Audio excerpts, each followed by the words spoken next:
우리 연말이 되면 이제 모임을 좀 많이 하죠.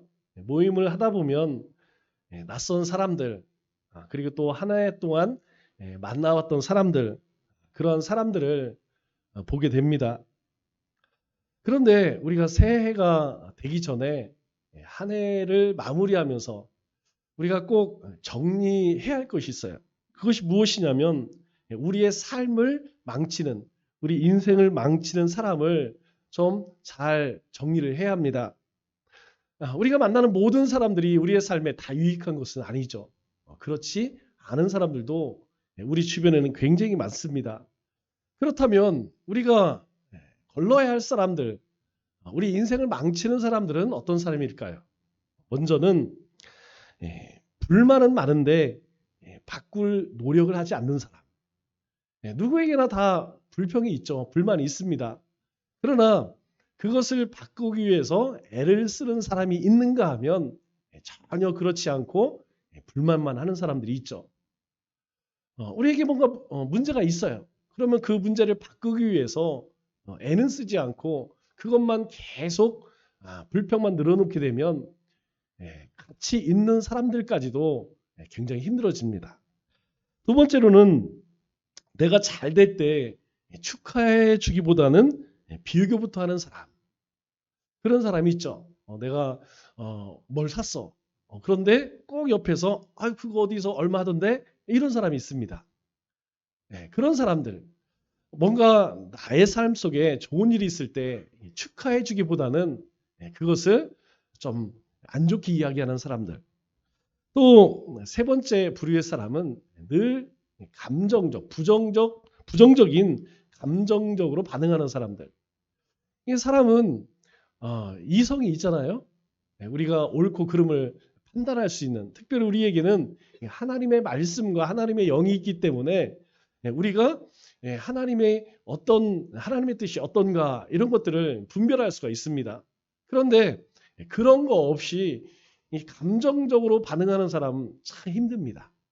좀 원초적이죠. 그리고 네 번째로는 분위기를 흐트리는 사람이 있어요. 좋은 분위기 속에 모임을 가지고 있는데, 좋은 분위기 가운데 만남을 가지고 있는데 꼭 분위기 깨는 사람이 있죠. 산통 깬다고 그랬죠. 꼭 그런 사람들이 있습니다. 그리고 마지막 다섯 번째로는 할 줄 아는 건 없어도 말만 하는 사람. 말로 다 해. 말로 못하는 게 없어요. 그런데 정작 하지는 않습니다. 할 줄 아는 게 없어. 할 줄 아는 게 없지만 말로만 해. 여러분 주위 사람들 어떻게 합니까? 주위 사람들이 혈압이 오르죠. 한 가지 더 이야기한다면 이런 사람도 우리가 좀 조심해야 돼요. 절대 손해 안 보려고 하는 사람. 이 사람은 손해를 안 볼 수가 없습니다. 그리고 우리가 두 번, 세 번 이렇게 도움을 받았다면 한 번은 해야 되지 않습니까? 그게 서로 이 관계에 있어 굉장히 중요해요. 그런데 어떤 사람들은 또 그런 사람들이 있습니다. 절대 자기는 손해 안 보려고 하는 사람. 이런 사람들 같이 지내다 보면 참 힘들죠. 우리가 이런 부류의 사람을 잘 정리를 하지 못하면 우리 신앙생활에 발목을 잡힐 수가 있어요. 그래서 이런 주변에 이런 사람이 있으면 우리가 조금 그 관계를 잘 정리하는 게 필요합니다. 우리가 살면서 많은 변화를 경험하죠. 그런데 이 변화는 참 두렵기도 하고 한편으로는 피할 수도 없습니다. 그래서 변화를 그렇게 달궈하지 않죠. 왜냐하면 이 변화라는 것은 불편하고 낯설고 또 어느 때는 손해보는 것 같고 또 내가 통제할 수 없어 보이기 때문에 이 변화를 그렇게 좋아하지 않습니다.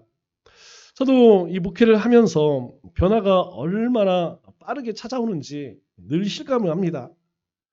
우리가 잘 익숙하지는 않지만 굉장히 많은 것들이 바뀌어지고 있어요. 그것은 교회도 마찬가지입니다. 교회가 성장하고 부흥하려면 반드시 변화가 찾아오죠. 그러나 우리의 마음이 딱딱해지고 또 변화가 불편해지면 여러분 어떻습니까? 이 변화를 쫓아가기보다는 하나님이 하시는 일에 방해가 될 때가 많이 있죠. 왜 그러냐면 우리는 내 안에 이 평안함과 익숙함 이것이 위협받는다라고 생각을 해요. 왜냐? 아무 문제 없었는데 이렇게 살아왔는데 굳이 바꿀 필요가 있을까 이런 생각을 하죠. 그냥 하던 대로 하는 것이 좋지. 이런 생각을 하게 됩니다. 오늘 베드로가 이렇게 고백을 해요. 17절 말씀을 보니까 내가 누구이기에 하나님을 능히 막겠느냐?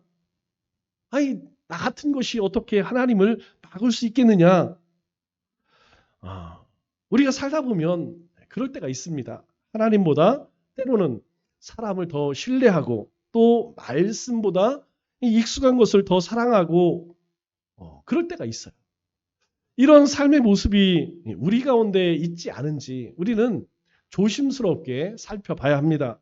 그러면 어떤 것들이 그럴 수 있을까요? 먼저 우리가 이 변화, 전통의 힘이 말씀보다 더 강력해질 수 있다는 것을 늘 생각을 해야 합니다. 베드로는 예수님과 3년을 동행했어요. 베드로는 예수님의 음성을 직접 들은 제자 가운데에서도 수제자입니다. 예수님께서 마지막 남기신 말씀이 무엇입니까? 우리가 잘 알고 있는 마태복음 28장 19절 말씀이죠. 너희는 가서 모든 민족을 제자로 삼아 세례를 베풀고 내가 너희에게 분부한 모든 것을 가르쳐 지키게 하라. 내가 세상 끝날까지 너희와 함께 있겠다. 이 말씀을 베드로는 직접 들었습니다. 뿐만 아니라 예수님께서 십자가에 죽으시고 부활하셨어요. 그리고 승천하시기 전에 사도행전 1장 8절에 이렇게 말씀하시죠. 오직 성령이 너희에게 임하시면 너희가 권능을 받고 예루살렘과 온 유대와 사마리아와 땅끝까지 이르러 내 증인이 되리라. 베드로는 이 말씀을 직접 들은 사람입니다. 그런데 이 이방인인 고넬료에게 가라고 할 때에 하나님께서 꿈을 꾸게 하시는데 그 꿈을 꿀 때에 베드로는 하나님 앞에 이렇게 이야기를 하죠. 사도행전 10장 14절 말씀을 보면 주여 그럴 수 없습니다. 이 주여라는 말이 뭐예요? 선생님 이런 뜻이죠? 선생님 절대 그럴 수 없습니다. 속되고 깨끗하지 아니한 것을 내가 결코 먹지 않겠습니다. 하나님께서 보자기에 쌓아서 이 구약이 이야기하는 이 부정한 음식들을 이거 먹어라.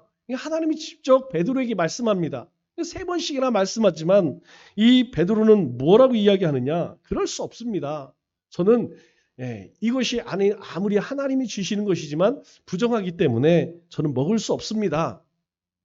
이 말씀을 보면 이 대답을 보면 굉장히 모순된 말이죠. 왜냐하면 주여라는 의미가 뭡니까? 주인님, 선생님. 즉 이 베드로는 예수님을 주인으로 여기는 그의 고백처럼 그렇게 여긴 사람입니다. 그런데 그는 이 예수님께 뭐라고 이야기하느냐? 그럴 수 없습니다. 예수님이 아무리 스승님이 선생님이 아무리 이야기한다 할지라도 저는 이것이 속되다고 생각하기 때문에 저는 절대 먹을 수 없습니다. 이렇게 주님이라고 부르면서 거부를 하죠. 왜 그럴까요? 바로 율법 때문이죠. 어렸을 때부터 해왔던 자신의 전통 때문이었다는 것입니다. 유대인의 전통은 이 부정한 음식을 먹지 않습니다. 뿐만 아니라 부정한 사람도 만나지 않습니다. 그들에게 이 이방인들은 함께 상종할 사람들이 아니에요. 하나님께서 이후에 이 고넬료의 가정에 베드로를 보내시기 이전에 이 꿈을 꾸게 하십니다. 즉 하나님의 마음은 어디에 있으냐?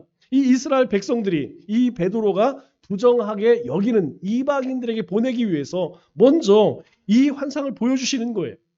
그런데 이 베드로는 어떻게 생각하느냐? 우리는 이렇게 해왔기 때문에 아무리 주님이라 할지라도 저는 그럴 수 없습니다. 그렇게 거부를 하죠. 그래서 베드로에게 이 주님의 말씀보다 이 율법이 전통의 목소리가 더 크게 들렸던 것이죠. 그러면 왜 그랬을까요? 15절 말씀을 보면 주님께서 이렇게 말씀하십니다. 하나님께서 깨끗하게 하신 것을 내가 속되다 하지 말라.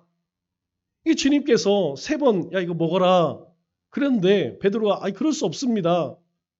그런데 그것에 대해서 주님께서 뭐라고 이야기하느냐. 하나님이 깨끗하다고 하는데 왜 내가 깨끗하고 하지 않느냐. 내가 왜 부정하다고 이야기하느냐. 이렇게 말씀하십니다.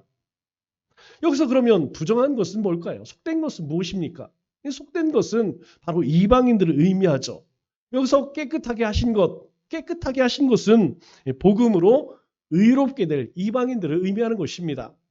즉 이방인이라 할지라도 부정하다 할지라도 하나님의 은혜가 임하면 그것은 더 이상 부정한 것이 아니라는 것이죠. 즉 이 환상을 통하여서 이 음식을 통해서 이 주님께서는 이 베드로의 세계관을 완전히 바꾸고자 하셨던 것이죠. 왜? 이 베드로는 이 전통적인 그 습관에 익숙해 있었기 때문에 아무리 예수님이 말씀하신다 할지라도 내가 해왔던 이 전통을 버릴 수 없었다는 것입니다. 그런데 이전에 예수님께서 비유로 하신 말씀이 있어요. 그게 무엇이냐면 우리가 잘 알고 있는 선한 사마리아인의 비유죠. 어떤 사람이 강도를 만났습니다. 그런데 레위인과 제사장이 그대로 갔죠. 그들이 왜 거반 죽은 이 강도 만난 사람을 버려두고 그냥 갔을까요? 왜냐하면 그들에게는 성전을 섬기는 일이 있었습니다. 성전을 섬기는 사람이 이 부정한 어떤 것을 만지게 되면 이 정결기간이 있어요. 그래서 자기가 해야 할 일을 하지 못하게 되었습니다. 당시에 많은 이 성전을 섬기는 사람들이 여리고에 살았어요. 그러다 보니까 이 여리고와 예루살렘 길에서 만난 이 강도 만난 사람을 돌볼 수가 없었죠. 왜? 나는 지금 성전을 섬기러 가야 하는데 하나님께서는 하나님을 사랑하고 내 이웃을 사랑하라. 이것이 모든 율법의 가장 핵심이지만 이들에게는 그것보다 율법을 지키는 것이 더 중요했다는 것이죠. 왜 그렇습니까? 그들에게는 이 전통을 따르는 것에 더 익숙해져 버렸기 때문이죠. 오늘날도 크게 다르지 않습니다. 우리가 많이 변화가 되었지만 여전히 우리 마음속에는 예배는 이렇게 드려야 하는데 찬양은 이런 걸 드려야 되는데 이런 찬양은 거룩하지가 않아. 또 손뼉을 치고 박수를 치고 이 예배 시간에는 저런 것은 너무 경박한데 교회는 이렇게 해야 하는데 이런 구조여야 하는데 그래서 누구는 이래야 하고 누구는 저래야 한다. 이렇게 생각하고 있죠. 다 자기 소견에 옳은 대로 목소리를 높인다는 것이죠.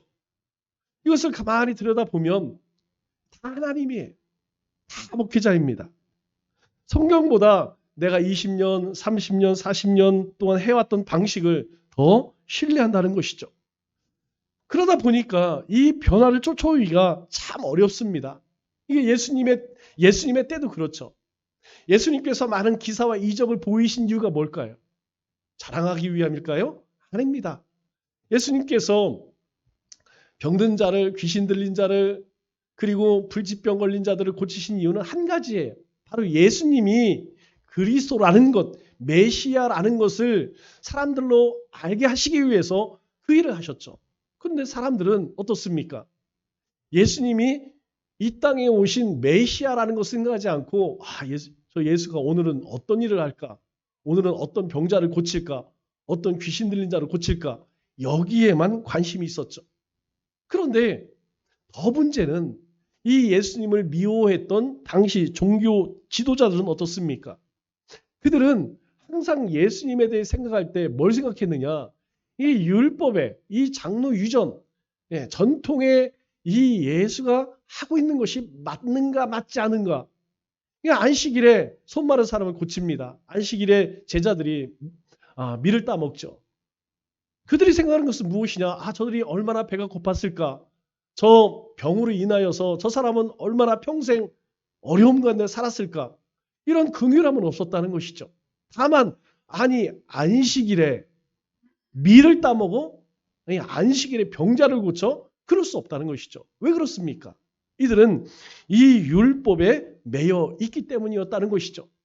그들에게 주님이 메시아든 하나님이든 이런 건 관심이 없었습니다. 그들에게 중요한 것은 무엇이냐? 바로 그들의 익숙함에 그들이 해왔던 것, 그것을 지키느냐 지키지 않느냐, 이게 더 중요했던 것이죠. 그래서 하나님께서 세일을 하시기 원하면 이런 사람들은 이렇게 변화를 원치 않은 사람들 이야기합니다. 설사 그것이 하나님이라 할지라도 주님 그럴 수 없습니다. 오늘 주님의 마음은 이 유대를 넘어 저 사마리아 그리고 열방으로 그렇게 주님의 복음이 퍼져나가기를 원하셨지만 그럴 수 없다는 것이죠. 그것은 절대 불가능한이라는 것입니다. 왜 그럴까요? 우리는 원래 이렇게 해왔습니다. 우리는 우리끼리 이렇게 잘 살아왔습니다. 이 하나님의 복음이 어떻게 이방 땅으로 그렇게 전해지겠습니다. 그것은 주님이라 할지라도 절대 불가능합니다. 어느 때는 누가 하나님인 줄 헷갈릴 때가 있어요. 그러면 우리가 한번 생각해 봐야 할 것은 나는 어떠냐 하는 것이죠. 나는 이 변화보다 무엇을 더 추구하느냐. 내 방식, 그리고 내 익숙함, 내 편안함, 이것을 쫓고 있느냐. 아니면 주님이 원하시는 변화를 따르고 있느냐. 어떻게 할 수 있을까요? 우리 안에는 하나님의 영이 있습니다. 성령님이 계시기 때문에 우리 안에 부족함을 느끼면, 우리 안에 어떤 갈급함을 느끼게 되면 그것에 대해 성령님께서 우리를 감동으로 알게 하세요. 여러분, 성령님이 감동을 주실 때 어떻습니까? 여러분, 그 성령님의 감동에 순종하십니까? 아니면 아이고 성령님 조금만 참으세요. 그거 좀 불편하네요. 우리가 해왔던 방식이 있으니까 성령님 참으시고 그냥 우리가 하던 대로 할게요. 여러분, 우리 안에 우리의 삶의 모습을 가만히 들여다보면 이 변화를 원하지만 실제로는 그러느냐? 그렇지 못할 때가 굉장히 많다는 것입니다. 우리는 우리의 예배 방식, 우리의 신앙 습관, 그리고 삶의 방식 가운데에서 내가 붙들고 놓지 못하고 있는 것, 주님이 변화를 원하시지만 변화되지 못한 것이 어떤 것인지 매일 확인해 봐야 한다는 것이죠. 내가 붙들고 고집하는 것이 정말 하나님의 말씀인가, 또 하나님의 뜻인가, 아니면 나의 고집과 아집인지를 우리는 분별할 수 있어야 한다는 것이죠. 왜 그럴까요? 우리가 며칠 있으면 새해를 맞이하게 됩니다. 우리가 새해를 맞이하면서 우리 인생을 망치는 사람을 정리하듯 우리 안에 이런 좋지 않은 그냥 익숙한 그런 습관이 남아있다면, 그런 전통이 남아있다면 여러분 이것을 바꿔야 한다는 것이죠. 두 번째로 하나님은 새 포도주는 새 부대에 담으신다는 것입니다. 우리 마태복음 9장 17절에 보면 예수님이 이렇게 말씀하세요. 새 포도주를 낡은 가죽 부대에 넣지 아니하나니. 어떤 사람도 새 포도주를 낡은 부대에 넣지 않는다는 거예요. 그렇게 하면 이 부대가 터져 포도주도 쏟아지고 부대도 버리게 됨이라. 새 포도주는 새 부대에 넣어야 둘이 다 보존되느니라. 이렇게 말씀하고 있습니다. 그러면 왜 헌 부대는 폐기되어야 할까요? 왜 낡은 이 가죽 부대에 새 포도주를 넣지 않습니까? 그것은 이 낡은 가죽 부대는, 헌 부대는 낡고 딱딱해졌기 때문이죠. 여러분, 딱딱해지면 새 포도주의 팽창을 견딜 수가 없습니다. 얼마 전에 지난주인가요? 지난주 같은데요. 지난주에 이 사택에 30년 된 싱크대 하수구 관이 터졌어요. 깨졌습니다. 대부분은 뭐 그 관리하시는 분께 들으니까 그분에게 부탁해서 이거 왜 그런 거냐. 사실은 저희도 몰랐어요. 아랫집 있죠. 우리 이제 1303호인데 1203호 아저씨가 올라왔어요. 올라와서 물이 샌대, 물. 자기 주방 천정에서 물이 샌대요. 그래서 아니 뭐 물 새는 거하고 우리가 무슨 상관입니까? 저도 그런 경험은 없으니까. 아, 위에서 아무래도 물 새는 것 같대요. 그래서 이 싱크대 밑을 이렇게 열어보니까 그 호수가 깨졌어요. 깨졌어. 그래서 거기 물이 흘러나와서 그게 예, 이 바닥에 스며들어서 아랫집 천장에 물이 새는 거예요. 물이 떨어지는 거예요. 저는 생각도 못했죠. 그래서 관리실 아저씨가 와서 이렇게 보니까 그 아저씨가 뭐라고 이야기하냐면, 야, 이 관이요 30년 된 관이래요. 그 아파트가 여기 사남중공 사단지 아파트가 생길 때 그때 들어왔던 그 싱크대래요. 자기도 여기서 몇 년 있으면서 처음 봤대. 여러분 30년이 되니까 이 관이요 딱하게 경화가 되는 거예요. 경화가 되니까 이게 결국에는 갈라지고 그 갈라진 틈에서 물이 셀 수밖에 없었던 것이죠. 그래서 고쳤죠? 고친 걸로 끝난 줄 알았더니 또 그게 아니더라고요. 아래집 그 샌 천장에 도배를 해줘야 된대. 저는 몰랐는데 그게 일반적이랍니다.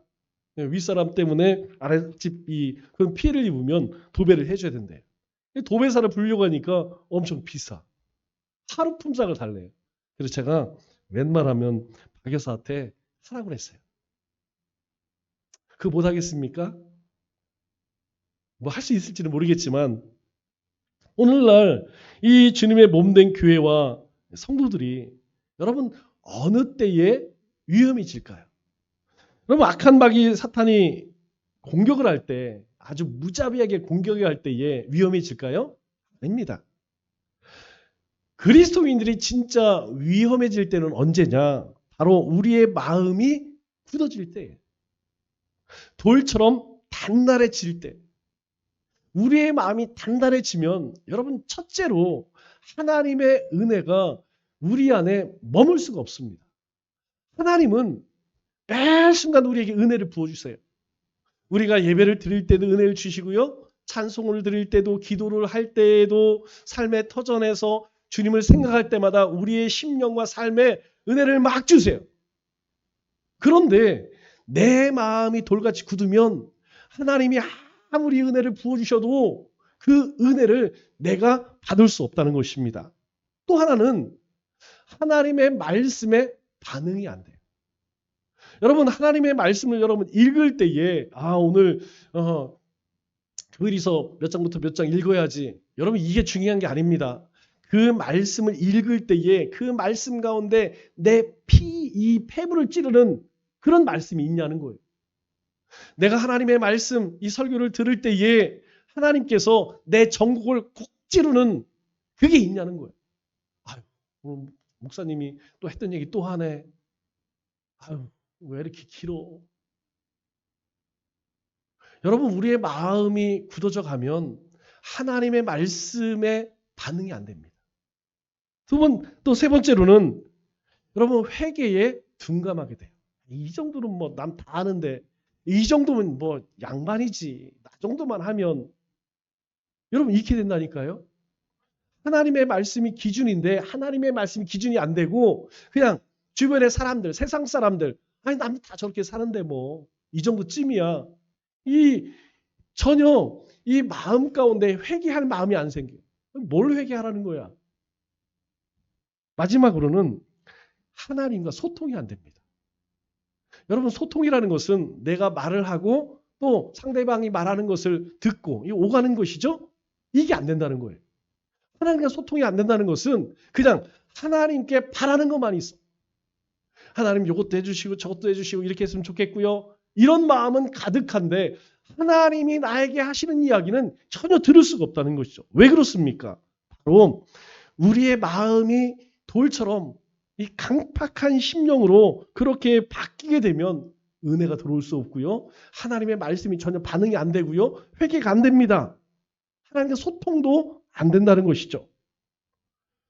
이 고넬료의 집에 이제 성령이 임하게 됩니다. 그런데 성령이 임하니까 이 이방인들 가운데 막 방언을 말하고 하나님을 찬양해. 우리 사도행전 10장 44절로 46절 말씀을 보면 베드로가 이 말을 할 때에 성령이 말씀을 듣는 모든 사람에게 내려오니 이방인들에게도 성령 부어주심을 말미암아 놀라니. 아니 베드로도 놀래요. 하나님 말씀을 전할 때 막 사람들이 막 성령이 임하니까 막 엄청난 일들이 일어나죠. 그러니까 그것을 보고 이 베드로가 충격을 받습니다. 그런데 유대인 형제들은 어땠을까요? 11장 1절로 3절 말씀을 보면 이 이야기를 예루살렘 교회에 가서 보고를 해요. 이야기를 합니다. 아, 이런 일이 있었어. 유대에 있는 사도들과 형제들이 이방인들도 하나님의 말씀을 받았다 함을 들었더니 베드로가 아니 고넬료 집에 가서 이 하나님 말씀을 전하니까 예수님에 대한 이야기를 하니까 막 사람들이 이런 변화가 있고 이렇게 성령이 임하고 뭐 방언을 말하고 막 난리가 났다 이 얘기를 하니까 사람들의 반응이 이렇습니다.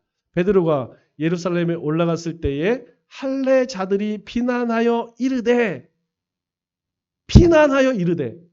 하나님의 놀라운 역사가 이 고넬료 가정 가운데 일어났는데 이 할례자들이 즉 아브라함의 자손이라고 이야기하는 유대인들이 뭐라고 이야기합니까? 비난하여 내가 무할례자의 집에 들어가 함께 먹었냐? 그들이 본 것은 무엇이냐? 하나님의 역사만 본 게 아니에요. 하나님의 역사를 본 것이 아닙니다. 그들이 본 것은 아니 내가 정통 유대인이라고 하는 사람이 이방인들과 함께 집회를 했어? 저들과 함께 밥을 먹었어? 이거 비난하는 거예요. 이것만 비난하는 거예요. 여러분 놀랍지 않습니까? 어떤 사람은 그 하나님의 역사를 바라보면서 충격을 받습니다. 베드로는 놀랐어요. 이럴 수가 있는가? 그런데 어떤 사람들은요. 아니 네가 할례 받지 않은 이방인들과 같이 음식을 먹어 비난하기 바빴다는 것이죠. 그래서 오늘 17절에 베드로가 이렇게 이야기합니다. 내가 누구이기에 하나님을 능히 맡겠느냐?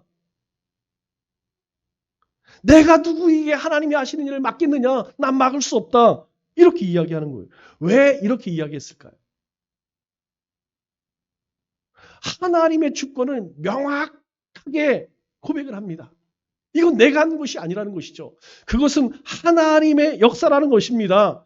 성령을 보내주신 것도 하나님이고 이방인을 선택한 것도 하나님이고 그들로 회개하고 방언케 하신 것도 하나님이라는 것이죠. 내가 한 게 아니라는 겁니다. 그러면 오늘 우리의 삶에 오늘 12월 14일까지 살아온 것은 내가 살아온 건가요? 오늘 우리가 주님을 찬송하고 예배합니다. 내가 하는 건가요? 아니라는 것입니다. 우리의 삶에 그리스도인의 모든 일들은 내가 하는 게 아니에요. 하나님이 하시는 것입니다. 그렇기 때문에 이제까지 이 베드로 자신의 기준이 스스로 틀렸다고 고백하는 거예요. 왜? 고넬료의 집에 가기 전에 그는 환상 가운데에서 아이 주님 제가 어떻게 이 부정한 음식을 먹겠습니까? 그때까지만 해도 베드로도 이 할례 받은 유대인들과 똑같았어요. 주님이 아무리 깨끗하다 할지라도 이것은 우리가 그동안 지켜왔던 것 안 돼. 이건 하나님이 아무리 먹으라 해도 이건 먹을 수가 없어. 이미 베드로는 그것을 경험했기 때문에 이제 더 이상 자신이 기준이 아니라는 거예요. 하나님의 말씀이 하나님의 행하심이 기준이라는 것입니다. 그러면 여러분 나는 새 부대입니까? 낡은 부대입니까? 하나님의 어떤 말씀이 들어와도 그 말씀을 다 받아내릴 수 있는 새 부대. 활력이 좋은. 그래서 아무리 새 포도주를 넣어도 절대 찢어지지 않는 새 부대입니까? 아니면 단단하게 굳은 낡은 부대입니까? 단단해요. 하나님의 말씀이 우리 가운데 들어올 때에 그 말씀이 내 삶에 살아 역사하면 새 부대예요. 그러나 하나님의 말씀이 들어오는데 불편해. 네, 하나님 살아왔던 게 있잖아요. 그동안 이렇게 해왔잖아요. 왠지 하나님의 말씀이 이 받아들이기가 아주 거북해. 그러면 여러분 그것은 10중 8구 내 심령이 낡은 부대일 것입니다. 새 부대면 이 성령의 바람을 받아들이는 돛이 될 거예요. 그러나 낡은 부대이면 성령의 역사를 막아버리는 뚜껑이 될 것입니다. 여러분 돛담배에 돛을 올리면요. 바람에 의해서 그 배는 쏜살같이 달립니다. 아무리 부어주려고 해도 뚜껑을 막아버리면요. 아무리 좋은 것도 담을 수가 없어요. 여러분 어떻게 할 수 있을까요? 우리가 새로운 주님의 일들에 내가 어떻게 반응하고 있는가를 보면 우리가 쉽게 알 수 있어요. 내가 하나님 나라의 디딤돌인가 아니면 걸림돌인가를 보면 쉽게 알 수 있다는 것이죠. 성령의 역사하심은 늘 낯설고 불편할 때가 있어요. 당연합니다. 그러나 부흥은 언제나 그 불편함을 통과해야 한다는 것이죠. 우리 성경의 모든 역사를 통하여서 지금까지 2000년 이 기독교 역사 가운데에서 아무 문제 없이 그렇게 주님의 복음이 전해진 곳이 있을까요? 주님의 복음이 확장된 곳이 있을까요? 아닙니다. 그곳은 항상 핍박이 있었고요. 수많은 사람들이 믿음의 피를 흘렸어요. 그런 희생이 있었기 때문에 오늘 하나님의 복음을 우리가 하나님의 이름을 마음껏 찬송하고 전할 수 있는 것입니다. 그래서 하나님은 이 변화될 준비가 되어 있는 사람에게 하나님의 뜻을 드러낸다는 것이죠. 준비가 되어진 사람, 하나님을 향해 마음이 활짝 열려 있는 사람들에게 하나님은 그 사람에게 하나님의 뜻을 보여주세요. 우리 로마서 12장 1절 2절 말씀을 보면 우리 이렇게 말씀합니다. 여러분 그러므로 라고 시작하죠. 우리가 얼마 전에 큐티를 했기 때문에 이 로마서 12장 그러므로는 중요한 의미를 가져요. 왜냐하면 이 11장까지는 이신칭의에 대해서 말씀합니다. 우리가 어떻게 구원을 얻느냐. 하나님의 은혜로 말미암아 하나님 주신 그 은혜에 의해서 우리가 구원받은 존재라는 것을 사도 바울이 아주 논리적으로 설명을 합니다. 그리고 나서 12장부터는 그렇게 하나님의 은혜를 구원을 받았다면 구원받은 사람은 어떻게 살아야 하는가? 그 삶에 대해 이야기를 합니다. 그래서 12장 시작할 때 그러므로 너희가 하나님의 은혜로 말미암아 구원을 받았으니 너희는 어떻게 살아야 하는가? 어떻게 살아야 할까요?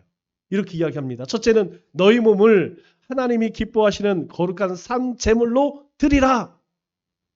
산 제물로 드리라는 것입니다. 이것은 하나님께서 순종의 태도를 가진 사람에게 말씀하는 거예요. 내가 하나님의 은혜로 구원을 받았구나. 이것을 깨닫는 사람, 그 사람은 어떻게 한다고요? 너희 몸, 여러분 이 몸은 우리의 삶의 전체를 이야기하는 것입니다. 너희의 삶 전체를 산 제물로, 산 제물과 죽은 제물이 있어요. 구약의 제물은 산 제물을 드리지 않습니다. 죽여서 단회적으로 드리죠. 산 제물로 드리라는 것은 무엇입니까? 너희 매일매일 삶을 너희 삶 전체로 매일 하나님께 드리라는 거예요. 그냥 한 번 예배하고 끝나는 것이 아니고 그 하나님의 은혜를 경험했다면 매일매일 삶을 그렇게 살아내라는 것입니다. 그리고 이 12절에 또 한 가지 이야기하시죠. 하나님의 선하시고 기뻐하시고 온전한 뜻이 무엇인지 너희가 그것을 잘 분별하라 이렇게 말씀하십니다. 왜 그렇게 말씀하실까요? 그것은 변화를 거부하는 사람에게는 아무리 하나님이 보여주셔도 말씀하셔도 소용이 없다는 거예요. 몸이 외적인 변화라면 마음은 내적인 변화입니다. 이 내적인 변화가 바로 변화의 본질이라는 것이죠. 우리도 종종 하나님께 기도하죠. 하나님 은혜를 주시고 뜻을 보여주시고 우리를 부흥케 하여 주옵소서. 그러나 정작 하나님께서 이 기도를 들으시고 우리 가운데 행하시려고 하면 여러분 우리는 어떻게 합니까? 하나님 그럴 수 없습니다. 지금은 아닌 것 같습니다. 우리는 원래 하던 방식이 있습니다. 어떻게 할 수 있냐고요? 여러분들에게 늘 말씀드리죠. 우리에게 새로운 성도들에게 대하는 것을 보면 압니다. 어쩌다 한번 온 사람들에게 대하는 것을 보면 알아요. 이분은 다 부흥을 외칩니다. 그러나 정작 우리에게 하나님이 보내신 영혼에 대해서는 따뜻하지가 않아요. 사랑의 마음이 보여지지 않아요. 여러분, 그것을 다른 말로 이야기하면 주님 됐습니다. 오늘 베드로와 똑같은 것이죠. 입으로는 주님이라고 부르지면 주님 그럴 수 없습니다. 우리가 하나님의 말씀을 듣습니다. 그리고 말씀을 듣고 생각하고 묵상하죠. 그런데 탈출을 시도합니다. 도망칠 준비를 한다는 것이죠. 하나님의 은혜가 임하면 순종하려고 하는 것이 아니라 오히려 도망칠 준비를 합니다. 우리 안에 실제 변화는 없고 주구장창 간구만 하면 우리 가운데 변화가 있을까요? 없습니다. 주님께서는 우리에게 항상 말씀하세요. 함께 가자. 아무개야 일어나 함께 가자. 주님은 함께 가기를 원하신다는 것입니다. 그렇다면 여러분 우리의 삶은 주님과 함께 가고 있느냐 하는 거예요. 하나님은 따르는 자를 인도하시지 가만히 구경만 하는 사람을 억지로 끌고 가지 않습니다. 여러분 보세요. 우리 인생 통틀어서 언제 하나님의 강력한 역사가 있었느냐.